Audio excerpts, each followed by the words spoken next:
A quiet harbor in rural England, July 1944.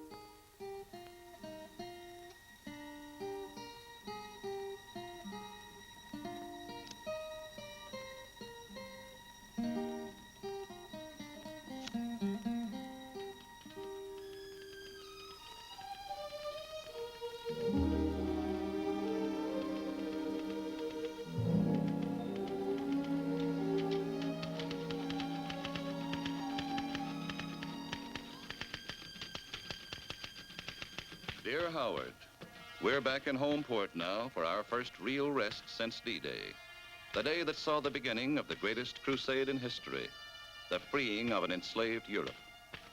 And thousands of young Americans helped open that road to liberation. Every hour, more are returning from the Normandy beachhead. Many of them on stretchers.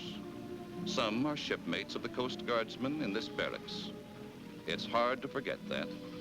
It's even harder to forget the others who will never come back to us. Only 3 weeks ago, we were all here together, working and waiting. It seems almost like yesterday. If only you could have seen this harbor then, the ugly, flat-bottomed LCIs. The smaller craft always on the go. The snub-nosed LCVPs that would spearhead the coming invasion. The fast Coast Guard rescue cutters that later were to save so many lives. Hundreds of ships and landing craft, each with its specific job. You remember young Bill Jackson, who sang in your boys' choir? He was serving aboard the rescue cutter Flying Angel. For months, Bill and the others were put through invasion maneuvers. They called them dry runs, and other terms not in our vocabulary. By now, the GIs were resigned to these seagoing excursions and convinced they had joined the Marines. Our men began to feel they were running a water taxi service. They kept hoping each dry run might turn out to be more than just another rehearsal.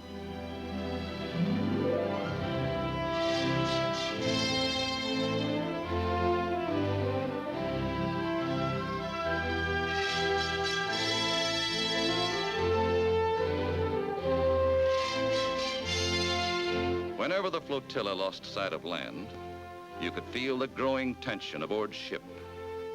But always the objective turned out to be another section of the English coast. Our boys would go through the same never-changing procedure. Get the infantry aboard the landing craft, and then head in fast for the beaches.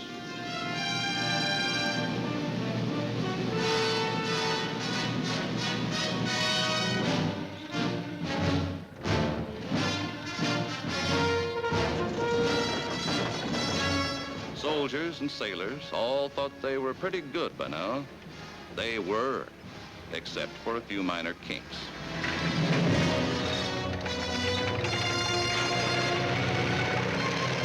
And so it went, until they had established another beachhead in England. But it was the aftermath of every maneuver that really got our Coast Guardsmen down. Maintenance to them was just more monotonous routine. Get everything ship-shape so it could be all fouled up in the next dry run. Sometimes, if the lads were lucky, liberty ashore meant a date. They were lonely for the long-remembered friendships of home. It helped, even for a little while, to get away from the ships and the maneuvers and the war they felt they weren't fighting.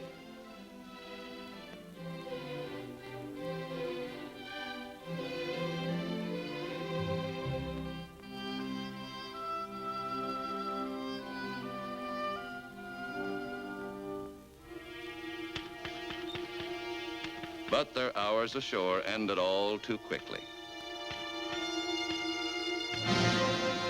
Another day, And once again, the harbor swarmed with men and ships.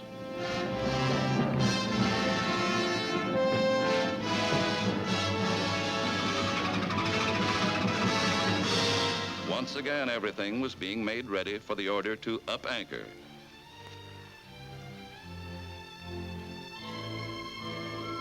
The LCVPs ferried the troops out to the waiting transports.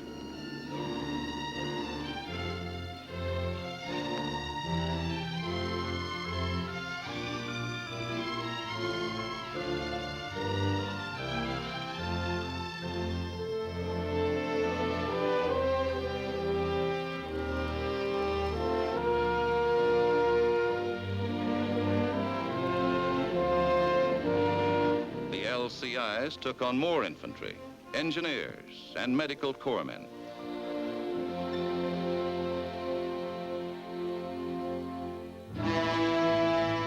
Every man had done it all 100 times before.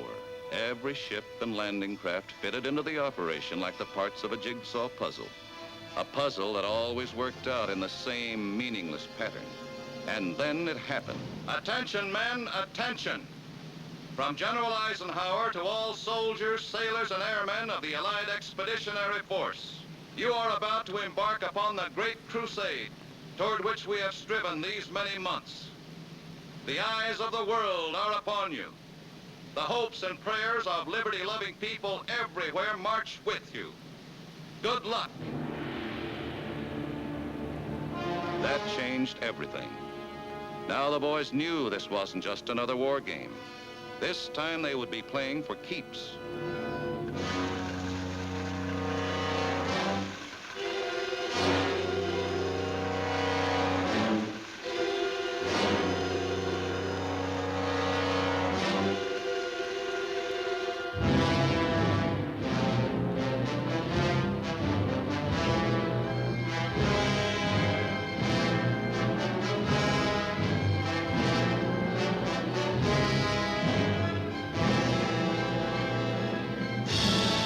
Huge floating piers of concrete and steel to be used in the construction of our invasion harbors were towed across the channel.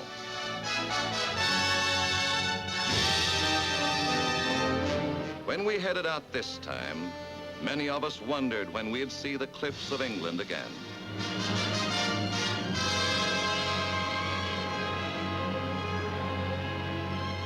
Hour after hour, our passing bomber fleets filled the Channel skies.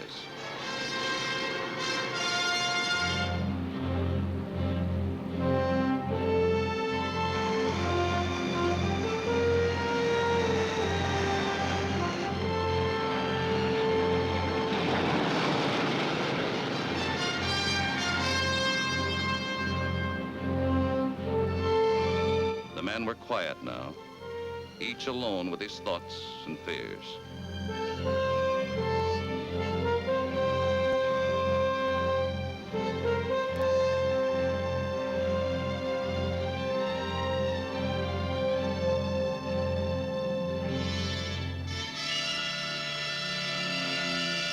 We spotted a lone enemy observation plane.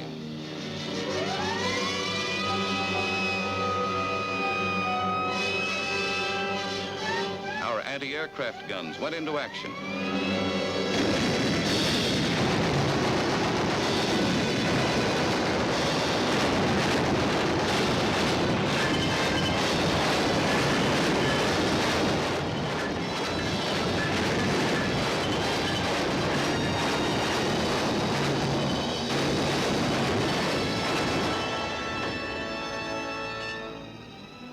The enemy might suspect our coming, but when we would strike and where was a secret we meant to keep. All that day, following a zigzag course, we moved steadily and stealthily toward our appointed rendezvous off the coast of France.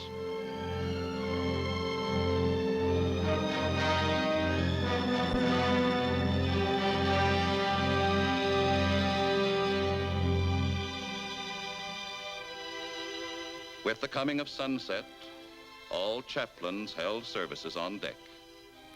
We were in God's hands now. And every man, no matter what his faith, sought strength and solace in prayer.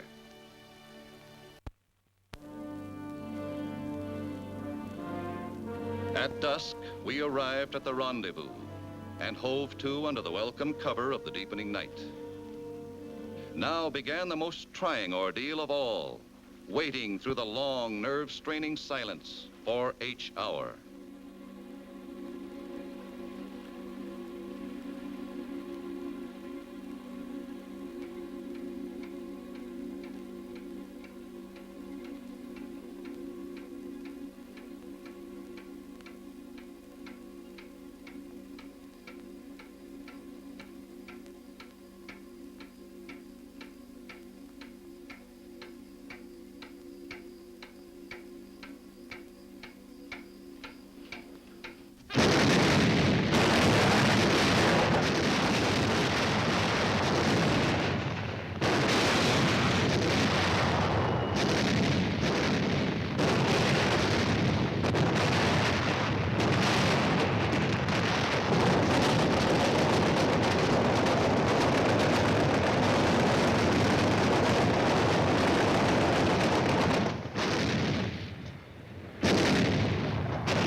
Swept the enemy beaches with brooms of fire.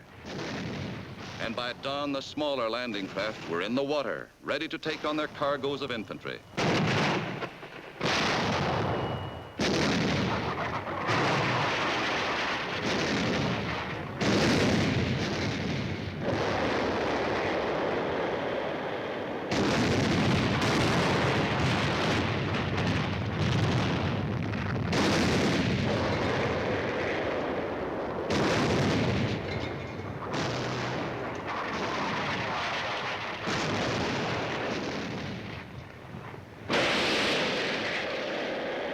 While the big guns fought it out with hidden Nazi shore batteries, our first wave moved in.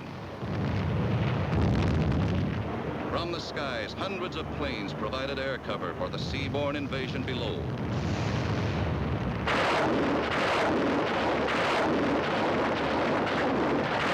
While operating inshore, vast rocket boats showered the enemy with their rain of death.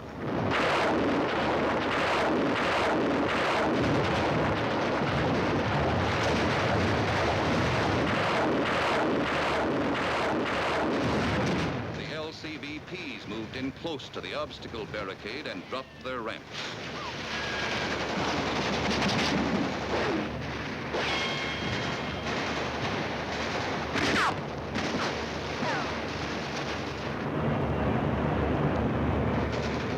Through deadly enemy machine gun and mortar fire, the troops waded through deep water to the shore. Many never reached it.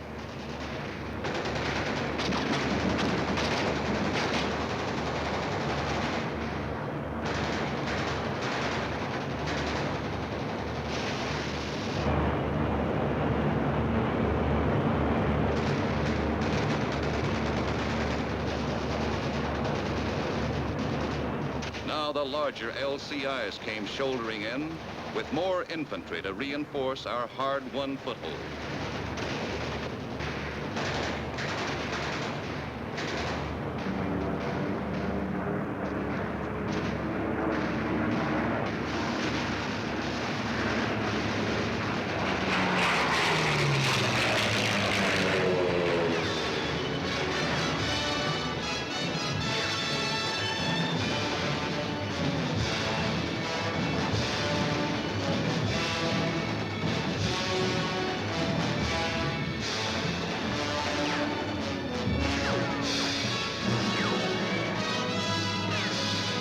Coast Guard rescue cutters were already going about their grim business of picking up the wounded and the dead.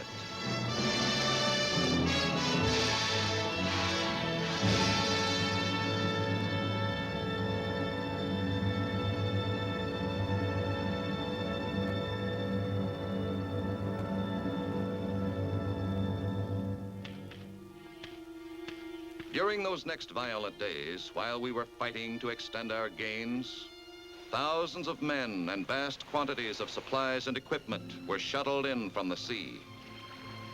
We landed more medical field units. The severely wounded were carried to the relative safety of outlying hospital ships and transports.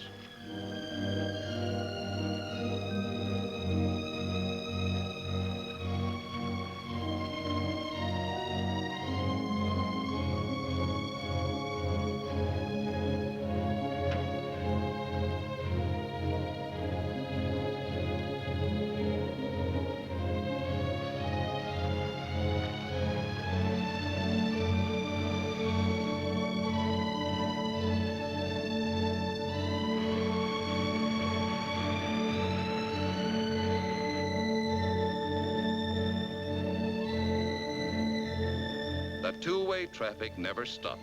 The wounded going out, the ever-growing tide of more men and material pouring in. When the enemy had been pushed back from the beaches, the mammoth LSTs came lumbering ashore with their tons of heavy equipment.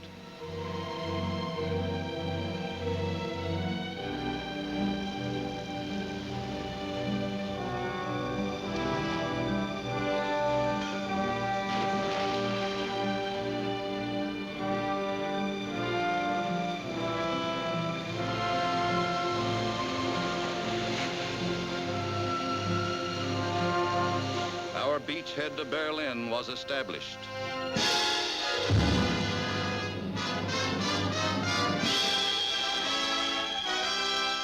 The invasion surged farther inland, gaining power as it went. Now the troops were on their own.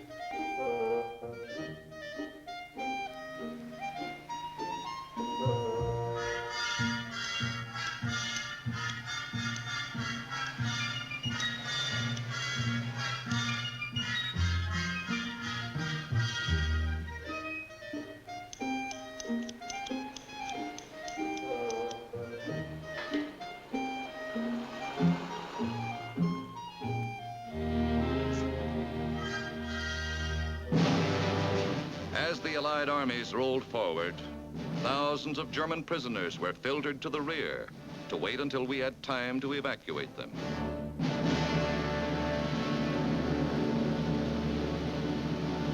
Scores of our older merchant vessels had been scuttled to form protective breakwaters against the treacherous seas.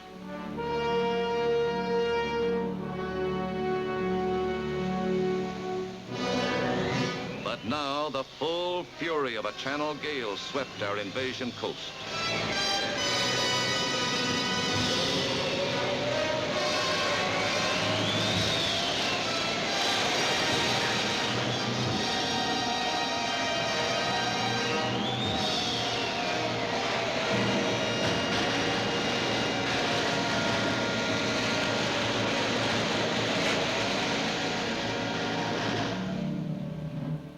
The sea had taken its toll, adding to the high price we had already paid in men and ships.